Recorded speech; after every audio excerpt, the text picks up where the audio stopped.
vamos falar sobre a expressão do terceiro mundo que surgiu em 1952. A expressão foi usada a primeira vez para se referir aos países pobres do mundo. Naquela época, então, o regime político da França era a monarquia absolutista. Quando a Revolução Francesa substituiu esse regime pela República, as pessoas começaram a se referir à monarquia como um velho regime. Durante o velho regime, o clero e a nobreza tinham um grande poder político e econômico. Essas duas classes sociais foram respectivamente chamadas de primeiro estado e segundo estado. Os trabalhadores, na maioria camponeses, e os burgueses, que não tinham poder político, juntos constituíam o terceiro estado. Com o tempo, os trabalhadores do campo foram passando em número cada vez maior para o sistema do trabalho assalariado. A burguesia, por sua vez, estava em ascensão naquele momento. Assim, os trabalhadores e burgueses combatiam o velho regime, propondo um novo regime democrático, no qual pudessem ter maior participação nas decisões políticas. E foi exatamente isso que a Revolução Francesa fez. Pôs fim à monarquia absolutista e aos privilégios do clero e da nobreza e deu origem ao regime baseado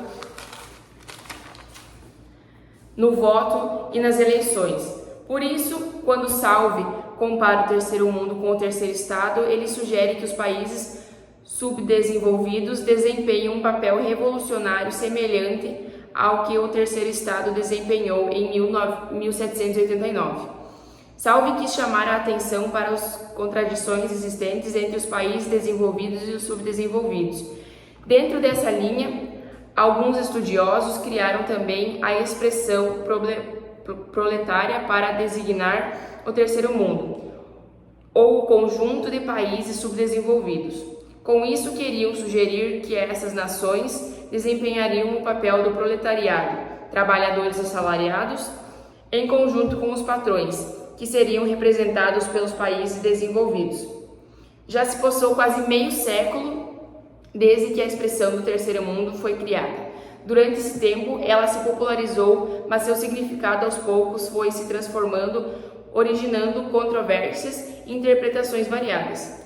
Como veremos a seguir, a expressão terceiro mundo permaneceu, mas com um significado diferente daquele que lhe deu Salve. Desde o início, a comparação terceiro mundo e terceiro estado foi criticada pelos estudiosos, pois esses duvidavam que os países subdesenvolvidos fossem de fato uma força revolucionária semelhante ao terceiro estado francês em 1789. Essa dúvida surgiu porque eles perceberam que nos países do terceiro mundo existem minorias privilegiadas que não querem que ocorram grandes mudanças na sociedade.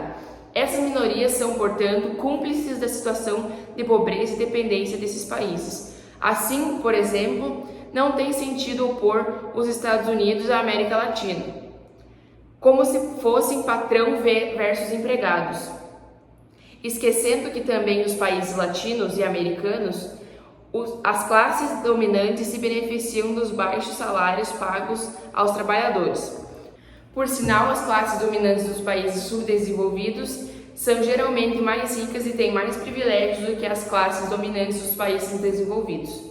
Além disso, os trabalhadores dos países desenvolvidos também são explorados. Eles trabalham para sustentar suas classes dominantes. Portanto, não seria correta a contraposição entre um país desenvolvido e outro subdesenvolvido, pois ambos existem dominantes e dominados. Nos países ricos, as médias salariais pagas aos trabalhadores são bem maiores que aquelas pagas nos países subdesenvolvidos. As diferenças chegaram a ser 10 ou até 20 vezes maiores. Isso, antes de mais nada, é o resultado das reivindicações dos trabalhadores da Europa e dos Estados Unidos, que desde o século passado lutaram por melhores condições de trabalho e de salários. Existe também, é importantíssimo, em geral, os países do terceiro mundo têm mão de obra abundante, normalmente de baixa qualificação, poucos anos de estudo ou nenhum, o que permite as empresas emitirem à vontade e sempre ter muitas pessoas à disposição para contratar no lugar daquelas que ganhavam um pouco mais.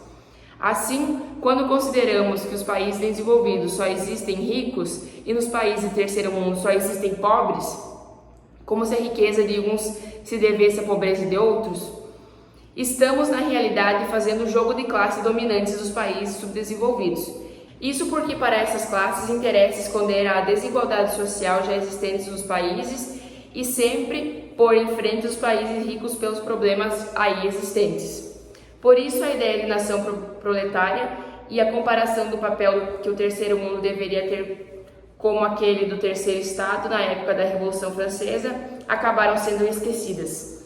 Entretanto, a expressão terceiro mundo permaneceu ganhando um novo significado. Então, hoje a expressão não é mais usada oficialmente por organizações internacionais, governos ou pesquisadores. Ela é considerada um termo desatualizado, pejorativo e impreciso. Como que era entendida atualmente? Quando aparece hoje, o conceito terceiro mundo costuma ser usado apenas de maneira popular e informal, como sinônimos de países pobres, crítica para denunciar desigualdades ou problemas estruturais, histórica ao explicar como o mundo era dividido na Guerra Fria. Mas hoje não é um termo recomendado academicamente ou politicamente. Então, Sherry, qual que é o termo que substitui o terceiro mundo? No contexto atual, usamos expressões mais corretas e específicas. Países em desenvolvimento, que é o termo mais comum e neutro usado pela ONU. Sul global, expressão moderna que se destaca desigualdades econômicas e históricas, não geográficas. Econômicas emergentes refere-se a países que estão crescendo rápido, exemplo, Brasil e a Índia. Países de baixa ou média renda, classificação do Banco Mundial baseada em dados econômicos reais. Esses termos evitam a ideia de uma hierarquia mundial e são os mais adequados ao mundo globalizado de hoje. A conclusão, no contexto atual, o terceiro mundo é uma expressão ultrapassada e carregada de estereótipos. Ela não é mais usada oficialmente e foi substituída por termos que refletem melhor a complexidade e diversidade dos países. É isso, muito obrigada e um bom dia.